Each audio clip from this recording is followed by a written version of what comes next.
ചേച്ചി വിചാരിച്ചിട്ട് പോലും ഇല്ല അല്ലേ ദീപ്തി ഇങ്ങനൊരു ഡയറക്ടർ ആകുമെന്നോ? ഡയറക്ടർ എന്ന രീതിയിലോട്ട് തിരിയുമെന്ന് ഞാൻ വിചാരിച്ചില്ല. അതിനെ ഞെട്ടിച്ചു കളഞ്ഞു. ശരിക്കും ഞെട്ടിച്ചു കളഞ്ഞു. എന്നിട്ട് അത് നിങ്ങളുടെ സിബ്ലിങ്സിന്റെ ഇടയിൽ ഒരു രഹസ്യം പോലെയൊക്കെ വെച്ച് കംപ്ലീറ്റ് പ്ലാനിങ് എല്ലാം സെറ്റ് ആക്കി കഴിഞ്ഞിട്ടാണ് ലാസ്റ്റ് മിനിറ്റ് അമ്മയിലേക്ക് എത്തിക്കുന്നത്. ജോഷി സാറിനെ പോയി കണ്ടു. അപ്പം സാറ് ഭയങ്കര അപ്രീഷിയേറ്റ് ചെയ്ത് സാറ് പറഞ്ഞു കാര്യങ്ങള്. മമ്മി ഭയങ്കര സന്തോഷമായി, മമ്മിക്ക് പ്രൗഡായി. പിന്നെ സിബി സാറ് വന്നു. കുറേ നമ്മൾ വിളിച്ച കുറച്ച് ഡയറക്ടേഴ്സ്, ആക്ടേഴ്സ് ആൻഡ് റൈറ്റേഴ്സ് ഉണ്ടായിരുന്നു. അപ്പം ഇങ്ങനെ പറഞ്ഞു കഴിഞ്ഞപ്പോഴത്തേക്കും എനിക്ക് കാണാം എൻ്റെ മമ്മി അവിടെ വളരെ തലയെടുപ്പോടുകൂടി ഓഡിയൻസിന്റെ ഇടയിൽ മമ്മി നല്ല പട്ടുസാരിയെ കൊടുത്ത് ഈ രാജ്ഞിയെ പോലെ അവിടെ ഇങ്ങനെ ഇല്ലേ. മമ്മി ഞങ്ങൾക്ക് കുഞ്ഞിലെ എഡ്യൂക്കേഷൻ തരിക, ഞങ്ങളെ സേഫ് ആക്കുക, അങ്ങനെ ഒരു കാര്യമായിരുന്നു. ഇതെല്ലാം അറിയാം മമ്മിക്ക്.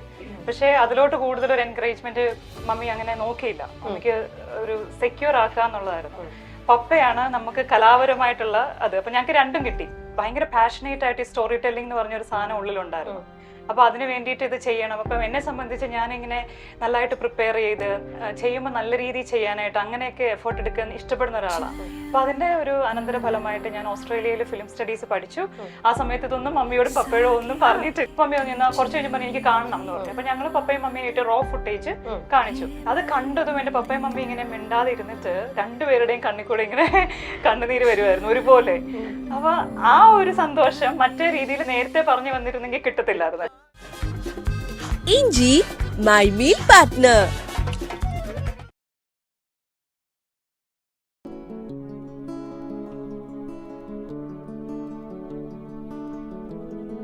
ഹലോ, നമസ്കാരം. വൈൽഡ് സ്റ്റോൺ മേക്കേഴ്സിന്റെ എല്ലാ പ്രേക്ഷകർക്കും സ്വാഗതം.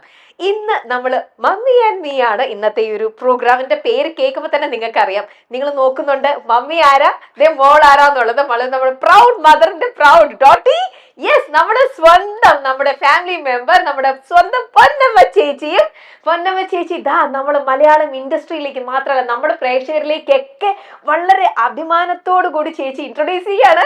ദാ ചേച്ചിയുടെ മോള് എന്താ ചെയ്തെന്നറിയോ? ചേച്ചിയുടെ മോള് ഇപ്പൊ നമ്മൾ കംപ്ലീറ്റ് ഇന്നത്തെ ഈ ഒരു മമ്മി ആൻഡ് മീൽ നമ്മൾ കംപ്ലീറ്റ് എക്സ്ക്ലൂസീവ് ആയിട്ട് ദീപ്തി എന്നാണ് ചേച്ചിയുടെ മോളുടെ പേര്. ദീപ്തി നല്ലൊരു എന്താ പറയാ ഒരു 2 ഷോർട്ട് ഫിലിം, അതും ഇന്റർനാഷണൽ സ്റ്റൈലിൽ തന്നെ മേക്ക് ചെയ്തിരിക്കുന്ന 2 ഷോർട്ട് മൂവീസ് ആണ്. അതിനെക്കുറിച്ചുള്ള കംപ്ലീറ്റ് വിശേഷങ്ങളാണ് ഇന്ന് നമ്മുടെ അടുത്ത് പറയാൻ പോണത്. യെസ് ദീപ്തി, ഞങ്ങളുടെ പൊന്നമ്മ ചേച്ചിയാണ്. ദീപ്തിയെക്കാട്ടിലും കൂടുതലും പൊന്നമ്മ ചേച്ചിയുടെ വീട്ടിൽ എന്തൊക്കെ നടക്കുന്നു, എന്തൊക്കെയാണ് എല്ലാ വിശേഷങ്ങളും ഞങ്ങൾക്കാണ് കൂടുതൽ അറിയണത്. യെസ്, ഇന്ന് ഇപ്പോ ദീപ്തി വന്ന് നിൽക്കുമ്പോ, അമ്മയുടെ കൂടെ വന്ന് നിൽക്കുമ്പോ അമ്മയും മോളുമായിട്ടുള്ള ഒരു നിമിഷങ്ങളല്ല വീട്ടിൽ കൂടുതൽ നിങ്ങൾ സെലിബ്രേറ്റ് ചെയ്യപ്പെടുന്നത്. പകരം ഇന്നിപ്പോ ദീപ്തി പൊന്നമ്മ ചേച്ചി വിചാരിച്ചിട്ട് പോലും ഇല്ല അല്ലേ ദീപ്തി ഇങ്ങനൊരു ഡയറക്ടർ ആകുമെന്നോ? ഇത്ര ബ്യൂട്ടിഫുൾ ആയിട്ട് എന്നാൽ ചെറുപ്പം മുതലേ കഥയും കവിതയും എല്ലാം എഴുതുന്ന ആളായിരുന്നില്ലേ? പക്ഷെ എന്നിട്ടും പൊന്നമ്മ ചേച്ചിക്ക് ഒരു ഐഡിയ പോലും ഇല്ലായിരുന്നോ ഇവൾ ഇത്ര നന്നായിട്ട് കഥ എഴുതുന്നോ, അവള് അങ്ങനെ ഒരു കഴിവുണ്ടെന്നോ? ഒന്നും കഥ എഴുതുമെന്ന് എനിക്കറിയായിരുന്നു. കഥയൊക്കെ ചെറുപ്പത്തിൽ എഴുതുമായിരുന്നു. പക്ഷെ ഡയറക്ടർ എന്ന രീതിയിലോട്ട് തിരിയുമെന്ന് ഞാൻ വിചാരിച്ചില്ല. അതിനെ ഞെട്ടിച്ചു കളഞ്ഞു. ശരിക്കും ഞെട്ടിച്ചു കളഞ്ഞു. എന്നിട്ട് അത് നിങ്ങളുടെ സിബ്ലിങ്സിന്റെ ഇടയിൽ ഒരു രഹസ്യം പോലെയൊക്കെ വെച്ച് കംപ്ലീറ്റ് പ്ലാനിങ് എല്ലാം സെറ്റ് ആക്കി കഴിഞ്ഞിട്ടാണ് ലാസ്റ്റ് മിനിറ്റ് അമ്മയിലേക്ക് എത്തിക്കുന്നത്. അതെന്താ ദീപ്തി? അത് thank you Ramya for the warm introduction. മമ്മിയുടെ കാര്യം പറയുകയാണെങ്കിൽ മമ്മി ഞങ്ങൾക്ക് കുഞ്ഞിലെ എഡ്യൂക്കേഷൻ തരിക, ഞങ്ങളെ സേഫ് ആക്കുക, അങ്ങനെ ഒരു കാര്യമായിരുന്നു. ഇതെല്ലാം അറിയാം മമ്മിക്ക്. പക്ഷെ അതിലോട്ട് കൂടുതൽ ഒരു എൻകറേജ്മെന്റ് മമ്മി അങ്ങനെ നോക്കിയില്ല. മമ്മിക്ക് ഒരു സെക്യൂർ ആക്കുക എന്നുള്ളതായിരുന്നു. പപ്പയാണ് നമുക്ക് കലാപരമായിട്ടുള്ള അത്. അപ്പൊ ഞങ്ങൾക്ക് രണ്ടും കിട്ടി, എഡ്യൂക്കേഷനും കിട്ടി, കലയും കിട്ടി. അപ്പം ഞാൻ ഈ പുറത്തു പോയി ജോലിയെല്ലാം ചെയ്ത് കഴിഞ്ഞിട്ട് നമ്മുടെ കരിയറിൽ നമ്മൾ വളരേണ്ടത് വളർന്നു. അപ്പൊ ആ ഒരു സമയത്ത് നമ്മുടെ ഒരു ഭയങ്കര പാഷനേറ്റ് ആയിട്ട് ഈ സ്റ്റോറി ടെല്ലിംഗ് എന്ന് പറഞ്ഞൊരു സാധനം ഉള്ളിലുണ്ടായിരുന്നു.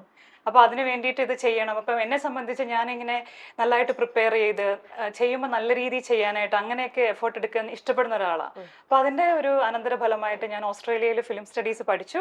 ആ സമയത്ത് ഇതൊന്നും മമ്മിയോടും പപ്പയോടും ഒന്നും പറഞ്ഞിട്ടില്ല. അതെന്താ പറഞ്ഞാൽ പൊന്നമ്മ ചേച്ചി അത് എന്താ വേണ്ട മോളെ നീ, കാരണം അന്നേരത്തേക്ക് സെറ്റിലായി, ലൈഫിൽ സെറ്റിലായി, കുട്ടികളൊക്കെ ആയി. അപ്പൊ അവിടെ എന്തുകൊണ്ടാണ് ഇവരിൽ നിന്നും അത് ഹൈഡ് ചെയ്തത്? പക്ഷെ അത് ഹൈഡ് ചെയ്തെന്ന് വെച്ചാൽ ഞങ്ങളുടെ ഫാമിലിയിൽ ഒരു സർപ്രൈസ് നേച്ചർ ഉണ്ട് എല്ലാവർക്കും. അപ്പം അതിന്റെ ഒരു ഇമ്പാക്റ്റും സന്തോഷവും ഭയങ്കര ആ സമയത്ത്. ഇപ്പൊ കാരണം നമ്മളിപ്പോ ഒരു സ്റ്റഡീസ് ചെയ്തു, ഇപ്പൊ നാളെ തൊട്ട് നമ്മൾ സംസാരിക്കുന്നത് എന്നാ ഫിലിം ചെയ്യുന്നേ, പല കാര്യങ്ങൾ വരും എന്റെ ഇടയിൽ. അപ്പം അതുവരെ റെഡി ആയിട്ട് കാണിക്കുമ്പം ഇപ്പൊ എന്റെ പപ്പ ഭയങ്കര സർപ്രൈസിന്റെ ആളാണ്, എന്റെ ബ്രദർ ഭയങ്കര സർപ്രൈസ്, ഞങ്ങൾ വി ലവ് സർപ്രൈസ്. അപ്പൊ അങ്ങനെ പോകുന്ന ഒരു സമയത്ത് ഇത് ചെയ്തിട്ട് കൊണ്ടുവന്ന് സർപ്രൈസ് ചെയ്യാം എന്നുള്ളൊരു ആഗ്രഹമാണ്. അത് ഞങ്ങളുടെ ഒരു നേച്ചർ, ഫാമിലി ആയിട്ട് അങ്ങനെ ഞങ്ങൾ ചെയ്യുന്നത്. പിന്നെ എൻ്റെ മമ്മിയെ സംബന്ധിച്ച് കണ്ട് വിശ്വസിക്കുന്ന ആളാ. ഞങ്ങൾ ഇടയ്ക്ക് ഡൗട്ടിങ് തോമസ് എന്നൊക്കെ പറയും മമ്മീനെ. അപ്പൊ തൊട്ട് വിശ്വസിക്കുക, തോമസ് ലിഹയുടെ ഒരു രീതിയൊക്കെ ഉണ്ട് മമ്മിക്ക്. ചില സമയം മമ്മി പറയുമെങ്കിലും mummy I think she is very visual. കണ്ട് മമ്മിക്കാണ് മനസ്സിലാകുന്നത് നമ്മൾ പറയുന്നതിനേക്കാളും. അപ്പൊ ഞങ്ങൾ ഓർത്തു എത്ര പറഞ്ഞാലും മമ്മി ഈ ലെവലിലൊന്നും വിചാരിക്കില്ല അല്ലേ. മമ്മിക്ക് ഇങ്ങനെ എന്നെ കുറിച്ച് അറിയായിരിക്കും, ഞാൻ സ്റ്റാൻഡേർഡ് ആയിട്ട് ചെയ്യുള്ളൂ എന്ന് അറിയാം. കാരണം ഞാൻ എന്റെ ഒരു പേഴ്സണൽ, എല്ലാവർക്കും ഉണ്ടല്ലോ എന്റെ ഒരു നമ്മുടെ പേഴ്സണൽ സ്റ്റാൻഡേർഡാണ് ഞാൻ പറയാം, ഭയങ്കര സ്റ്റാൻഡേർഡ് അങ്ങനെയല്ല കേട്ടോ. അപ്പം അങ്ങനെ ചെയ്ത് കൊണ്ടിരുന്നപ്പോ പക്ഷെ ഇനിഷ്യലി വന്നപ്പോ ഇതായിരുന്നു മമ്മിയുടെ റെസ്പോൺസ്. ഞാൻ ആ ഷോർട്ട് ഫിലിം ചെയ്യുന്ന അന്ന് മോർണിംഗിൽ ഇവരെ രണ്ടുപേരും വിളിച്ചു പറഞ്ഞു ഞാനൊരു ഷോർട്ട് ഫിലിം ചെയ്യാൻ പോവാ, പേരൻസ് ബ്ലെസ്സിങ്സ് വേണമല്ലോ. അപ്പൊ പറഞ്ഞു. അപ്പൊ നമ്മുടെ ഫാമിലി, എന്റെ അച്ഛനും എന്റെ ഭർത്താവ് എന്റെ കുട്ടികൾ കട്ട സപ്പോർട്ട് നിൽക്കുവാണ്. അപ്പം വിളിച്ചു പറയുമ്പോ അമ്മേ ശരി എന്ന് മാത്രമേ പറഞ്ഞേ. പിന്നെ ഞാൻ ഈ വിഷ്വൽസ് നാട്ടിൽ കൊണ്ടുവന്നപ്പോഴും എന്റെ ഹസ്ബൻഡ് ഭയങ്കര എക്സൈറ്റഡ് ആ, because he knew the outcome. നമ്മൾ വന്നപ്പോ കണ്ടില്ല, ഭയങ്കര ഹാപ്പി ആയിട്ട് പുള്ളിയും ഡിസ്കവറി നടത്തിയിരിക്കുകയാണല്ലോ. വൈഫിന്റെ വേറൊരു സ്കിൽ ഉണ്ടെന്നറിയാം, പക്ഷെ എക്സിക്യൂട്ട് ചെയ്തത് കാണുന്ന ഒരു എക്സൈറ്റ്മെന്റ് ഭയങ്കരമാണല്ലോ. അപ്പൊ കൊണ്ടുവന്ന് ഭയങ്കര എക്സൈറ്റഡ് ആണ്. മമ്മി ഉടനെ ഇവളൊരു ഷോർട്ട് ഫിലിം ചെയ്തതിന് ജെയിംസിന് ഇത്രയ്ക്ക് സന്തോഷിക്കാനും ബഹളം കാണിക്കാൻ എന്നെ ഇരിക്കുന്നേ എന്നൊക്കെ പറഞ്ഞിട്ട് ഞങ്ങൾ ഓർത്ത് ആദ്യം മമ്മി പപ്പ ഫിലിം കണ്ട് എല്ലാം പോസ്റ്റ് പ്രൊഡക്ഷൻ കഴിഞ്ഞിട്ട് കാണാന്ന് പറഞ്ഞപ്പോ ഇവർക്ക് ക്ഷമയില്ല. അപ്പൊ ഞാനോട് ചോദിച്ചോടി ഏത് ഭാഷയെ, അപ്പൊ ഞാൻ പറഞ്ഞു മമ്മി ഇംഗ്ലീഷിലാണ് എഴുതി ചെയ്തിരിക്കുന്നത്. മമ്മി പറഞ്ഞു കുറച്ച് കഴിഞ്ഞ് പറഞ്ഞു എനിക്ക് കാണണം എന്ന് പറഞ്ഞു. അപ്പൊ ഞങ്ങൾ പപ്പയും മമ്മിയും ആയിട്ട് റോ ഫുട്ടേജ് കാണിച്ചു. അപ്പൊ അതിൽ നല്ല ഇമോഷണൽ ഹെവി ആയിട്ടുള്ള, നമ്മൾ ഈ കട്ട് ചെയ്യാതെ വരുമ്പോ കുറെ കൂടെ ഡ്യൂറേഷനും ഒക്കെ ഉള്ള സീൻസാണ് നമ്മൾ അന്നേരം ഇടുന്നത് റോ ഫുട്ടേജ് അല്ലേ. അത് കണ്ടതും എന്റെ പപ്പയും മമ്മി ഇങ്ങനെ മിണ്ടാതെ ഇരുന്നിട്ട് രണ്ടുപേരുടെയും കണ്ണിക്കൂടെ ഇങ്ങനെ കണ്ണുനീര് വരുമായിരുന്നു ഒരുപോലെ. അപ്പൊ ആ ഒരു സന്തോഷം മറ്റേ രീതിയിൽ നേരത്തെ പറഞ്ഞു വന്നിരുന്നെങ്കിൽ കിട്ടത്തില്ലായിരുന്നല്ലോ. അപ്പൊ അതിനു വേണ്ടിയിട്ടാ, കാരണം നമ്മൾ പ്രസന്റ് ചെയ്യുമ്പം let me represent her in the best possible way I can, so that she feels really proud, അങ്ങനത്തെ ഒരു ഇതാണ്. അപ്പം ആ ഒരു അത്രേ ഉള്ളായിരുന്നൊരു ഉദ്ദേശം. അതിനുശേഷം പിന്നെ ഞങ്ങൾ ഒരു പ്രിവ്യൂ വെച്ചു. നമ്മൾ ഈ പോസ്റ്റ് പ്രൊഡക്ഷൻ നടക്കുമ്പോൾ പലരും ഈ വർക്ക് കണ്ടിട്ട് നല്ല കോംപ്ലിമെന്റ്സ് പറയുന്നു, ടെക്നീഷ്യൻസ് ആണല്ലോ. അപ്പൊ അതിൽ പ്രധാനമായിട്ട് എനിക്ക് പറയാനുള്ളത് ലിജു പ്രഭാകറാണ്, നമ്മുടെ വേൾപൂളിന്റെ കളറിസ്റ്റ്. അപ്പൊ പുള്ളി ഇത് കണ്ടപ്പോൾ നിങ്ങൾക്കൊരു പ്രിവ്യൂ വെച്ചൂടെ. അപ്പൊ അങ്ങനെ ഒരു ഐഡിയ തോട്ട് പോലും നമുക്കറിയില്ല. മമ്മിക്കാണെങ്കിലും മമ്മി ഷീസ് ആൻ ആക്ടർ. ഈ ഒരു ഏരിയയിൽ എഡിറ്റിംഗ് നടക്കുമ്പോൾ മമ്മിക്ക് ഭയങ്കര റെസ്പെക്ട് തുടങ്ങി ഈ എഡിറ്റിംഗ് ക്രൂവിനോടും. കാരണം മമ്മി നേരത്തെ എഡിറ്റർ, ലൈറ്റ് ചെയ്യുന്ന ആള്. മമ്മി ആ ആക്ടർ ആകുമ്പോൾ they don't need to worry about those things. പക്ഷെ മമ്മിക്ക് കുറെ കൂടെ എനിക്ക് തോന്നുന്നു ടെക്നിക്കൽ ക്രൂവിനെ ഇത്രയും വർക്കുണ്ട് ഇതിന്റെ പുറകിൽ, ഇത്രയും കാര്യങ്ങൾ ഉണ്ടെന്നുള്ളത് മമ്മി മനസ്സിലാക്കിയപ്പോ അങ്ങനെ ലിജു പ്രഭാകർ നമ്മളോട് സജസ്റ്റ് ചെയ്യുമ്പോൾ നമ്മളിങ്ങനെ പലരോട് അവരെല്ലാരും സജസ്റ്റ് ചെയ്ത് വെക്ക്. അങ്ങനെ ഒരു ഷോർട്ട് നോട്ടീസിൽ പ്രീ പ്ലാൻഡ് അല്ലാതെയാണ് ഒരു പ്രിവ്യൂ വെക്കുന്നത്. പ്രിവ്യൂവിന്റെ നൈറ്റിൽ ഞാൻ ഓസ്ട്രേലിയയിൽ തിരിച്ചു പോവുക. അപ്പൊ അത്രയും ഷോർട്ട് ഡ്യൂറേഷനാ. അപ്പൊ ആ സമയത്ത് നമ്മള് ജോഷി സാറിനെ പോയി കണ്ടു. അപ്പം സാറ് ഭയങ്കര അപ്രീഷിയേറ്റ് ചെയ്ത് സാറ് പറഞ്ഞു കാര്യങ്ങള്. മമ്മി ഭയങ്കര സന്തോഷമായി, മമ്മിക്ക് പ്രൗഡായി. പിന്നെ സിബി സാറ് വന്നു. കുറെ നമ്മൾ വിളിച്ച കുറച്ച് ഡയറക്ടേഴ്സ്, ആക്ടേഴ്സ് ആൻഡ് റൈറ്റേഴ്സ് ഉണ്ടായിരുന്നു. അപ്പം ഇങ്ങനെ പറഞ്ഞു കഴിഞ്ഞപ്പോഴത്തേക്കും എനിക്ക് കാണാം എൻ്റെ മമ്മി അവിടെ വളരെ തലയെടുപ്പോടുകൂടി ഓഡിയൻസിന്റെ ഇടയിൽ എന്റെ മമ്മി നല്ല പട്ടുസാരിയെ കൊടുത്ത് ഈ രാജ്ഞിയെ പോലെ അവിടെ ഇങ്ങനെ ഇരുന്ന് അമ്മ ആഘോഷിക്കട്ടെ, മകൾ അഭിമാനിക്കാൻ പറ്റുന്ന രീതിയിൽ ഏറ്റവും ഇത്ര ബ്യൂട്ടിഫുൾ ആയിട്ടുള്ള ഒരു സംഭവമാണ് ചെയ്തു വെച്ചിരിക്കുന്നത്. ഇപ്പോഴല്ലാതെ പിന്നെ എപ്പോഴും അഹങ്കരിക്കും അല്ലെ ചേച്ചി? കണ്ടോ നല്ല അണിഞ്ഞൊരുക്കി നല്ല കെട്ടി വന്നിരിക്കുന്നത്. ഇനി ഞാൻ അമ്മയുടെ അടുത്തേക്ക് പോട്ടെ. ചേച്ചി ഒട്ടും പ്രതീക്ഷിക്കാതിരുന്ന മകളിലെ കഴിവിന് ഇത്രയ്ക്ക് കഴിവുണ്ട് മകൾക്കെന്ന് ചേച്ചിക്ക് മനസ്സിലായിട്ട് പോലും ഇല്ല. അവസാനം ഇത്ര ഒരു വലിയൊരു ബിഗ് സർപ്രൈസ് നിങ്ങളുടെ മുമ്പിലേക്ക്, പാരന്റ്സിന്റെ മുമ്പിൽ തന്നപ്പോ ആ കണ്ണീരെന്ന് പറയുന്നത് എനിക്ക് ശരിക്കും മനസ്സിലാക്കാവുന്നത് ഫുൾ ഓഫ് ഹാപ്പിനെസ് ആണല്ലേ? തീർച്ചയായും. ശരിക്കും ആ ഒരു ഫീൽ എന്തായിരുന്നു ചേച്ചി അന്ന്? പറഞ്ഞറിയിക്കാൻ വയ്യാത്ത സ്വാധീനം. ഞാൻ ഒട്ടും പ്രതീക്ഷിക്കുന്നില്ലല്ലോ. അതെ, ജീവിതത്തിൽ നമ്മള് നന്നായിട്ട് പഠിച്ചു, പുറത്തു പോയി, ജോലിയായി, സെറ്റിൽഡായി, കുട്ടികളായി, ഹസ്ബൻഡും മക്കളും ഒക്കെ ആയിട്ട് സന്തോഷമായിട്ട് ജീവിക്കുക എന്നല്ല നമ്മുടെ മനസ്സിലെത്തും. ഇതിനിടയിൽ 4-4.5 വർഷം പോയി അവിടെ കോഴ്സ് പഠിച്ചു, എങ്ങനെ ആക്ടിങ് വരെ പഠിച്ചു പോയിട്ട്. പിള്ളേര് ഇല്ല പറഞ്ഞില്ല. പിള്ളേരും പറഞ്ഞില്ല. അപ്പൊ പിള്ളേര് പറഞ്ഞാൽ തന്നെ ഇവള് ചെയ്തു എന്ന് പറഞ്ഞാൽ ഞാൻ ഇത്രയും ഒരു സീരിയസ് ആയിട്ട് എടുക്കൂല.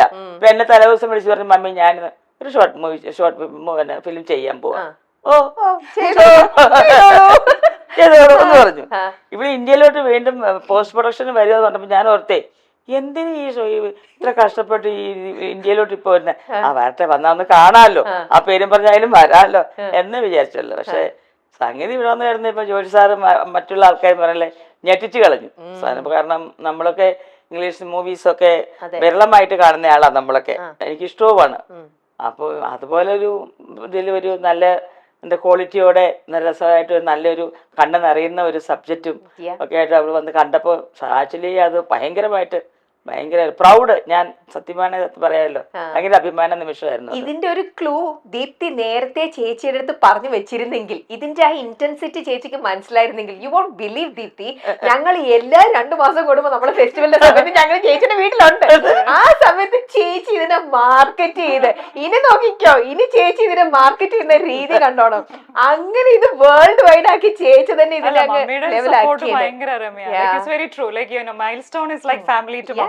നമ്മളെപ്പോഴും നമ്മുടെ വീട്ടിൽ വരുമ്പോഴേ മൈൽ സ്റ്റോൺ കൊണ്ടുവന്ന ഗിഫ്റ്റ് ആണ് കാണാനുള്ളത് മൊത്തം, അങ്ങനെയൊക്കെയാണ് അതിനകത്ത്.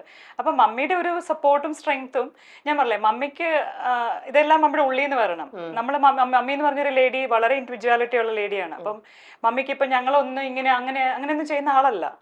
മമ്മിക്ക് അത് ഉള്ളിൽ അതിനെ ഫീൽ ചെയ്യണം, അങ്ങനെയാണ് ഇതിന് വേണ്ടിയെന്ന് പറഞ്ഞാൽ മമ്മി അതിന് വേണ്ടിയിട്ട് ഇറങ്ങും. ഞങ്ങളുടെ കാര്യത്തിന് എല്ലാത്തിനും ഇറങ്ങും, ഇറങ്ങത്തില്ലെന്നല്ല. പക്ഷെ മമ്മി ഇത്രയും വർഷം നിന്ന് ഉണ്ടാക്കിയ റെപ്യൂട്ടേഷനോ നെയിമോ ആൾക്കാർ റെക്കഗ്നൈസ് ചെയ്യുന്നതൊക്കെ മമ്മിയുടെ ഹാർഡ് വർക്കും മമ്മി തന്നെ ക്രിയേറ്റ് ചെയ്തൊരു കാര്യമാണ്. അപ്പൊ അതിലോട്ട് ഞാൻ എന്തെങ്കിലും ആഡ് ചെയ്യുമ്പം it should never tarnish your image in any way. ഒരു തരത്തിലെങ്കിലും ആ ഒരു കാര്യത്തിൽ ദീപ്തിക്ക് ഭയങ്കര ടെൻഷനും ഉണ്ടായിരുന്നിരിക്കണം അല്ലേ? കാരണം എത്ര ഒരു റെപ്യൂട്ടേഷൻ ആണ് പൊന്നമ്മ ബാബു എന്ന് പറഞ്ഞ ഒരു ആർട്ടിസ്റ്റിന് ഈ നമ്മുടെ നാട്ടിലുള്ളത്. എല്ലാവരും റെസ്പെക്ട് ചെയ്യുന്ന, എല്ലാവർക്കും ഇഷ്ടമുള്ള, എല്ലാവരുടെയും ഫാമിലി മെമ്പർ ആണ് ചേച്ചി.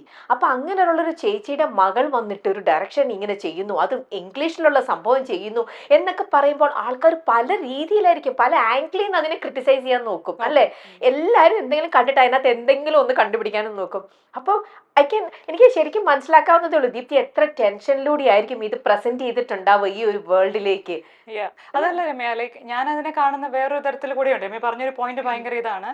അത് കൂടാതെ തന്നെ എനിക്ക് ഒരു പേഴ്സണൽ, ഒരു ഇൻഡിവിജ്വൽ എന്ന നിലയിൽ എനിക്കൊരു കാര്യം ചെയ്യുമ്പോൾ ഇങ്ങനെ ആയിരിക്കണം നിർബന്ധമുണ്ട്. അതായത് ഞാൻ ഒരു കാര്യം ചെയ്താൽ എനിക്ക് I won't try the best. ഇപ്പം ഞാനൊരു ഷോർട്ട് ഫിലിം ആയിട്ടല്ല ഇതിനെ ട്രീറ്റ് ചെയ്തിരിക്കുന്നത്, ഒരു മിനി ഫിലിം പോലെ തന്നെ ടെക്നിക്കലായിട്ടും കാര്യങ്ങളും നമ്മൾ ട്രീറ്റ് ചെയ്യാൻ ശ്രമിച്ചിട്ടുണ്ട്. അപ്പം മമ്മിക്ക് ഇത് കൊടുക്കുമ്പം അഭിമാനം വേണം എന്നുള്ളത് ഒരു ക്രൈറ്റീരിയ ആണ്. അതുപോലെ തന്നെ പേഴ്സണലായിട്ടും ഞാനും അങ്ങനെ ഒരു എന്നാ പറഞ്ഞ തട്ടിക്കൂട്ടി ചെയ്യാം അന്ന് ചിന്തിക്കാൻ എനിക്ക് ഒരിക്കലും പറ്റത്തില്ല, അങ്ങനെയില്ല. അതുകൊണ്ടാണ് ഞാൻ ഈ ടൈം എടുത്ത് സ്റ്റഡീസ് ചെയ്ത് റെഡിയായി പ്രെപ്പ് വർക്ക് ചെയ്ത് ഇതിനുള്ള നമുക്കുള്ള പെർസീവറൻസ്, പേഷ്യൻസ് ഒക്കെ ഒത്തിരി എടുത്തിട്ടാണ്. അപ്പൊ അങ്ങനെ കൊണ്ടുവന്ന് എന്റെ മമ്മിയെ ഇപ്പൊ ഞാനിത് നന്നായി വന്നില്ലായിരുന്നെങ്കിൽ എനിക്ക് തോന്നിയിരുന്നെങ്കിൽ മമ്മി കാണിക്കും, ഞാൻ അതുപോലും I won't put it out to the world, അങ്ങനെ ചെയ്യത്തുമില്ല.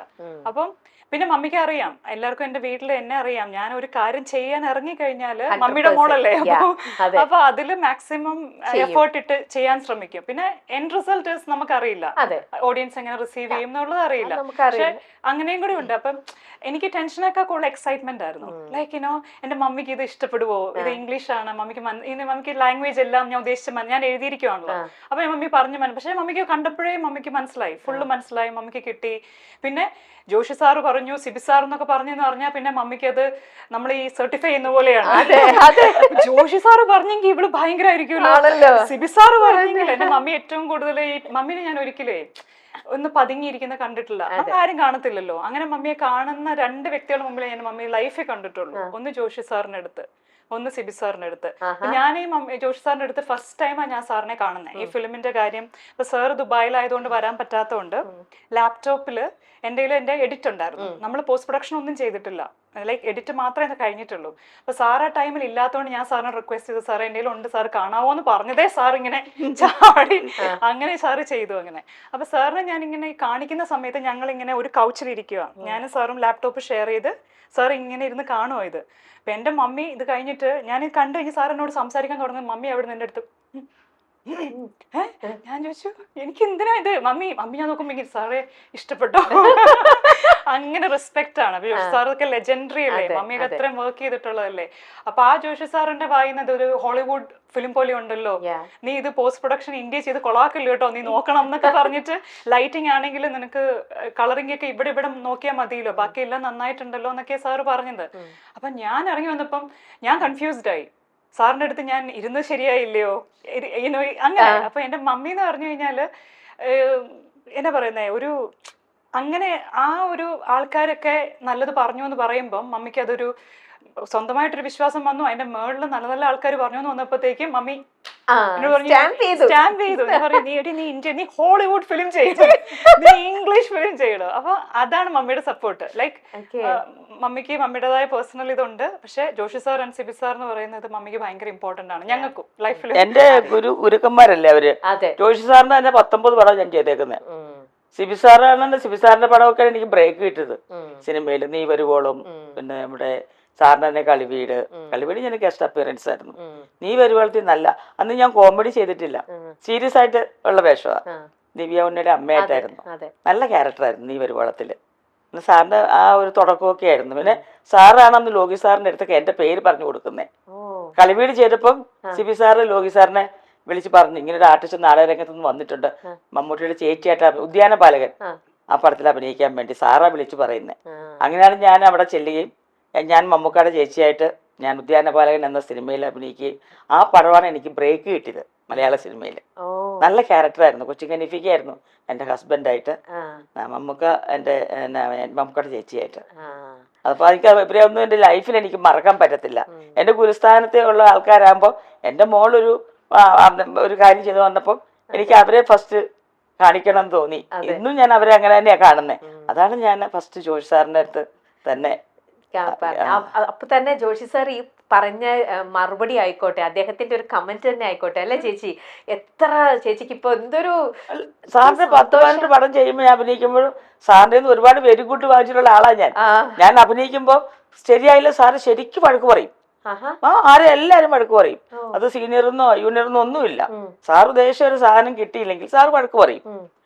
അതെനിക്ക് അറിയാമല്ലോ സാറിന് എന്താ വേണ്ടേ അതൊക്കെ നോക്കി ഞാൻ ചെയ്യും. പക്ഷെ എനിക്ക് ശരി സാറിന് ഒത്തിരി വെരി ഗുഡ് കിട്ടിയിട്ടുള്ള ഒരു ആർട്ടിസ്റ്റാണ് ഞാൻ സാറിന്റെ പടത്തില്. വളരെ അഭിമാനത്തോടെ പറയാമല്ലോ. അപ്പൊ അസോസിയേറ്റ് പറയും, പൊന്നം ചേച്ചി ഉള്ള വെരി ഗുഡും വാങ്ങിച്ചുകൊണ്ട് പോയി ചീത്ത മുഴുവൻ ഞങ്ങളെ. കാരണം അവരെ ഓരോ ഭാഗം ശരിയായില്ല സാറ് വഴക്ക് പറയുമല്ലോ.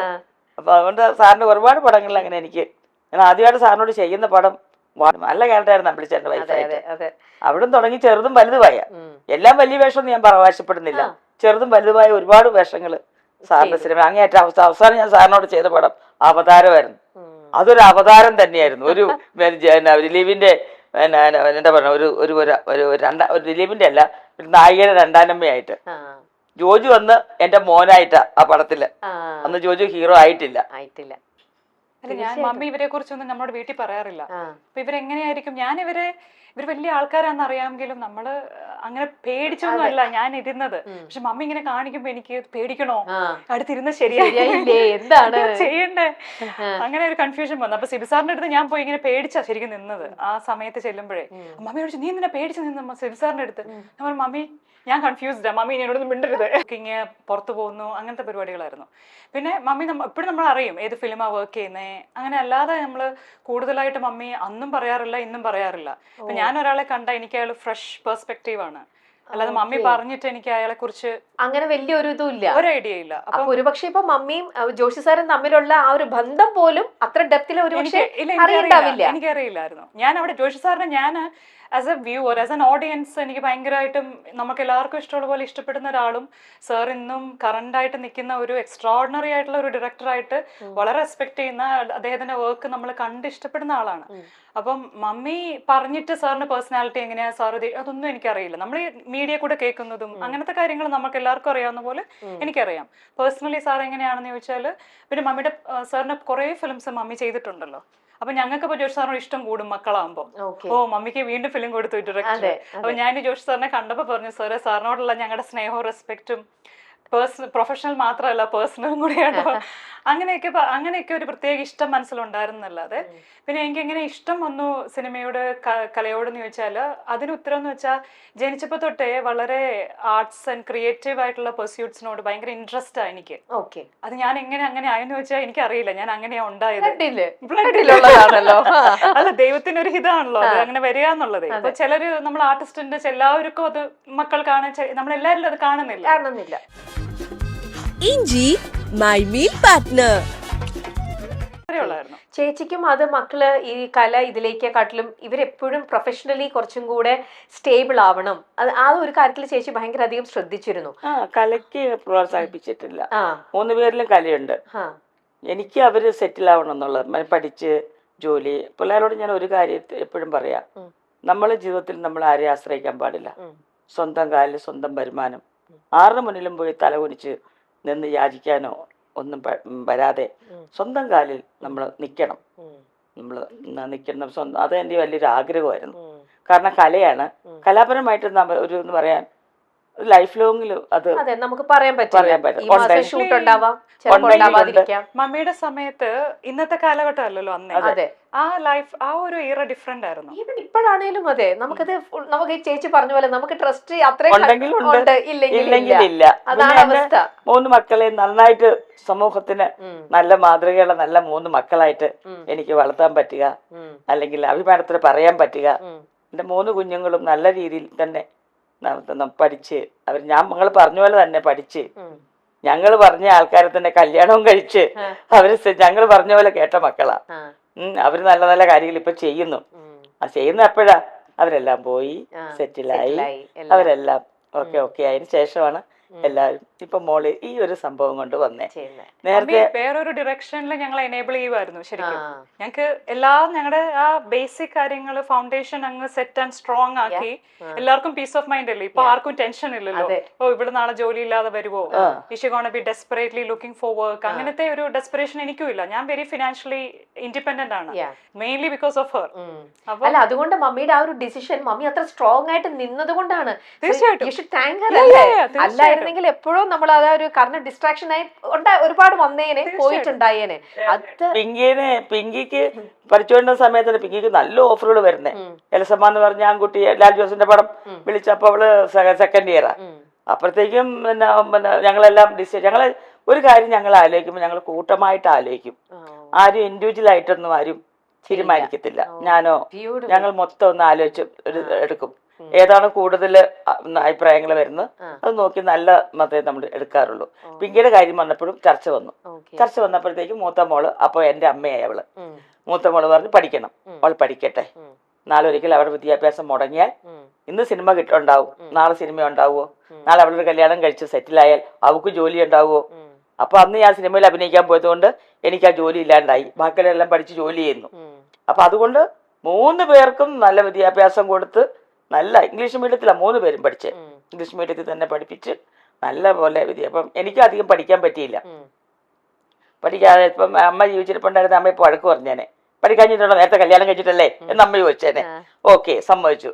എന്റെ മക്കള് നല്ല വിദ്യാഭ്യാസം വേണം, അവർ നല്ലതായിട്ട് സെറ്റിൽ ആവണം, അവരിങ്ങനെ സ്വന്തം കാലിൽ ജോലി ചെയ്ത് എനിക്ക് മരിക്കും വരെ ഹാപ്പി ആയിട്ടിരിക്കണം. കാരണം കുഞ്ഞുങ്ങളെ പറയും കുഞ്ഞുങ്ങൾ കഷ്ടമാണല്ലോ, ദുഃഖമാണല്ലോ, അന്ന് ഓർത്തെനിക്ക് വിഷമം ഉണ്ടാവരുത്. ഇപ്പൊ ഞാൻ എന്നെ സംബന്ധിച്ച് പൂർണ്ണമായിട്ടും സന്തോഷത്തോടെ അഭിമാനത്തോടെ ഇരിക്കണം. ഞാൻ ഹാപ്പിയാണ്, സത്യമാണ്, ഹാപ്പിയാണ്. മമ്മിയുടെ റോൾ മോഡൽ ആട്ടോ രമ്യ. ലൈക്ക് ആ ഫിലിം തന്നെ ഡെഡിക്കേറ്റ് ചെയ്തിരിക്കുന്ന മമ്മിക്കാണ്.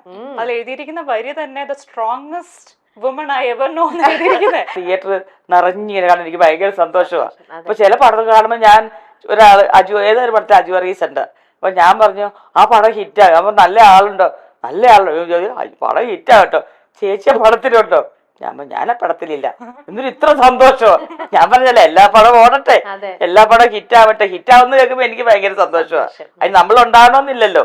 അവരുടെ ആ സന്തോഷത്തിൽ ഞാനിവിടെ മാറി നിന്ന് ഞാൻ സന്തോഷിക്കുക. എല്ലാ പടം ഓടട്ടെ നമ്മൾ പ്രാർത്ഥിക്കുന്നത് എപ്പോഴും. എല്ലാവർക്കും എന്റെ മൊബൈലിൽ തന്നെ ഇട്ടേക്കുന്ന എല്ലാവർക്കും നല്ലത് വരുത്തണേ ദൈവം ഞാൻ ഇട്ടേക്കുന്നേ. അപ്പൊ അതൊക്കെ എനിക്ക് വളരെ സന്തോഷം തന്ന നിമിഷങ്ങളായിരുന്നു മോടെ കൂടെ കൊൽക്കത്തയിൽ. പറഞ്ഞാൽ മമ്മി ആൻഡ് മീ ആയിരുന്നു കൊൽക്കത്ത ഇന്റർനാഷണൽ ഫിലിം ഫെസ്റ്റിവല്. കാരണം ഞങ്ങള് തമ്മില് മാത്രമായിട്ടൊരു ടൈം. മമ്മിക്ക് വേറെ എൻഗേജ്മെന്റ്സ് ഇല്ല, ഫോൺ ബഹളങ്ങളില്ല, ഇന്റർസ്റ്റേറ്റ് ആയതുകൊണ്ട് എല്ലാവരോടും പറഞ്ഞിട്ട് പോയി. സോ ഞങ്ങള് ശരിക്കും ചിൽ ഔട്ട് ചെയ്യുമായിരുന്നു, അടിച്ചു പൊളിച്ച്. പറ്റിയ കമ്പനിയും കിട്ടി അവിടെ ചെന്നപ്പോ. അതെ, ഭയങ്കര രസമായിരുന്നു. ഞങ്ങൾ പോത്തമ്മാവ് തുടങ്ങിയുള്ള ബന്ധമാണ് ഉഷ ചേച്ചി പോത്തമ്മാവിൽ അഭിനയിച്ച ജോലി സാറിന്റെ പടത്തില് ഞാനും ഉണ്ടല്ലോ. അപ്പൊ അന്ന് തുടങ്ങിയ കൂട്ടാ. അപ്പൊ ഇടയ്ക്ക് എന്നെ വിളിച്ചത് നീ ഒരിക്കലും ഫ്രണ്ട്ഷിപ്പ് കീപ്പ് ചെയ്യത്തില്ല, നീ മിസ് ചെയ്യുവാണെന്ന് പറഞ്ഞിട്ടേ. ഇപ്പൊ ചേച്ചി എപ്പോഴും എന്നെ കുറ്റപ്പെടുത്തും. ഞാൻ ചിലപ്പോ എനിക്ക് വിളിക്കാൻ പറ്റിയെന്ന് വരില്ല, നമ്മളെല്ലാം തിരക്കിൽ പോകുമല്ലോ. അങ്ങനെ ഉഷ ചേച്ചി ഉണ്ടായിരുന്നു. നല്ല നല്ല ഫുഡ്, അവിടുത്തെ ഡിഫറെന്റ് ഫുഡ്, ബംഗാളി ഫുഡ്. ഞങ്ങൾ അവിടുന്ന് വന്നുകൊണ്ട് ഞങ്ങൾക്ക് പ്യുവർ ആയിട്ട് കിട്ടുന്ന സൗത്ത് ഇന്ത്യൻ ഫുഡ് ഉള്ള റെസ്റ്റോറന്റിൽ കൊണ്ടുപോവുക. നമുക്ക് ഞാൻ പറഞ്ഞില്ലേ മദർ തെരേസയുടെ ടൂമിൽ പോവുക, കാളി ടെമ്പിൾ അറേഞ്ച് ചെയ്യുക, ദീദിയാണ് ഫുള്ള് ഞങ്ങളെ ടേക്ക് കെയർ ചെയ്തത്. എനിക്ക് കുറെ കൾച്ചറൽ ആയിട്ടുള്ള കാര്യങ്ങൾ പറഞ്ഞു തന്നു ദീദി. ദീദിയുടെ ട്രിങ്കാസിൽ ഒരു നൈറ്റിന് ഞങ്ങളെ കൊണ്ടുപോയി ദീദി.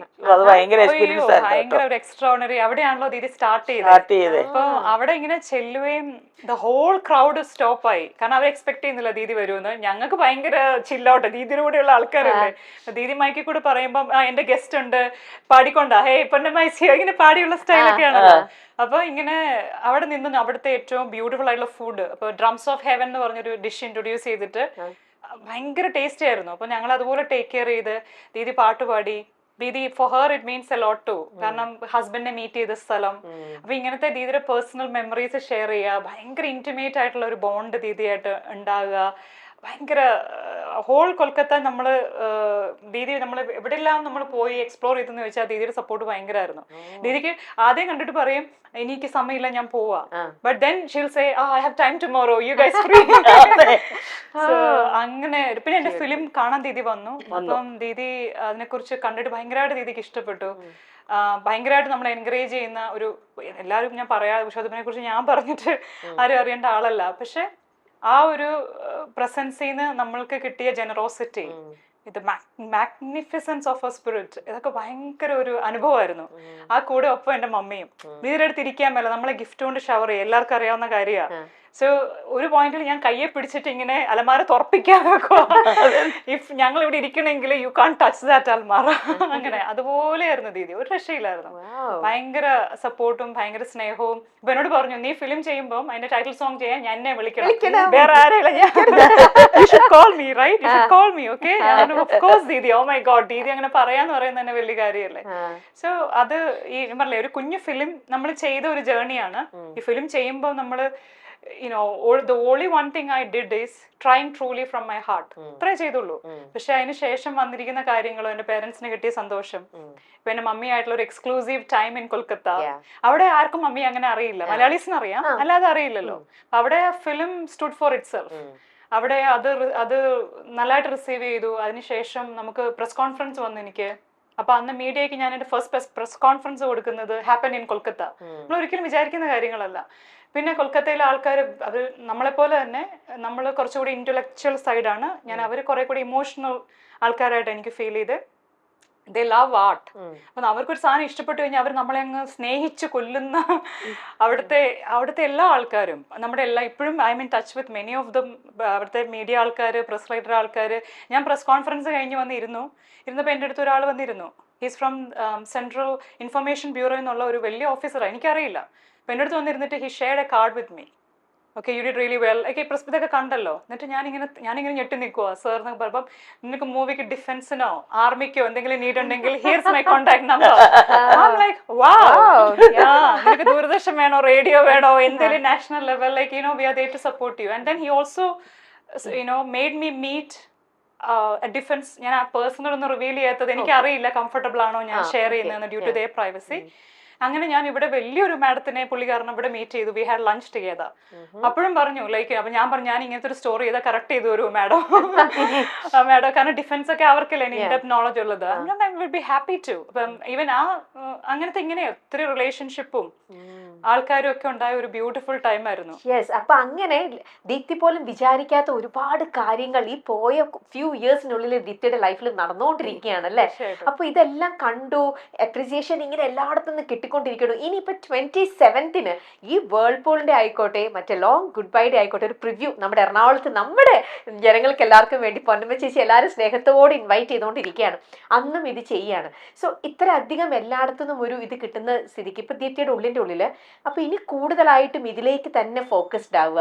തിരിച്ചവിടെ പോയി കഴിഞ്ഞാലും ആ ചെയ്തുകൊണ്ടിരിക്കുന്ന ജോലി അവിടെ വെച്ചിട്ട് ഇനി ഇതില് ഇപ്പൊ എക്സ്പ്ലോർ ചെയ്തുകൊണ്ടിരിക്കുന്ന ഈ ഒരു മൂവി തന്നെയാണ് ഇനിയിപ്പോ ഇൻ ഫ്യൂച്ചറിലേക്ക് ഇനി കാണുന്നത് എന്തൊക്കെയാണ്? എനിക്ക് ഞാൻ പറഞ്ഞില്ല, I am still figuring it out എന്നാണ് ഉത്തരരമ്യ കറക്റ്റ് ആയിട്ട് പറയുകയാണെങ്കിൽ. ഞാൻ പാരലലി എല്ലാം ട്രൈ ചെയ്യുന്നുണ്ട്. പക്ഷേ നമ്മുടെ വഴിക്ക് നമ്മൾ സംഭവിക്കട്ടെ, നമ്മൾ ശ്രമിക്കുക എന്നല്ലേ ഉള്ളത്. അപ്പം നമുക്ക് ഡിസ്കഷൻസ് ഉണ്ട്. You are open to it? Of course, I would love to do it. ഞാനിപ്പം ഇന്ന് നാളെ റെഡിയാണെങ്കിൽ നാളെ നമ്മൾ ചെയ്യാൻ റെഡിയാ.